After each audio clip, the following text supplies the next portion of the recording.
Once upon a time, there lived a king and queen. The queen was very sad because they had no children.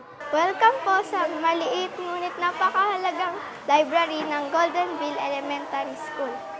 Sa library, natututo akong magbasa at magsulat. Isa po sa nabasa ko ay alamat ng langgam at tipaklong. Natutunan ko po doon na hindi dapat laging naglalaro.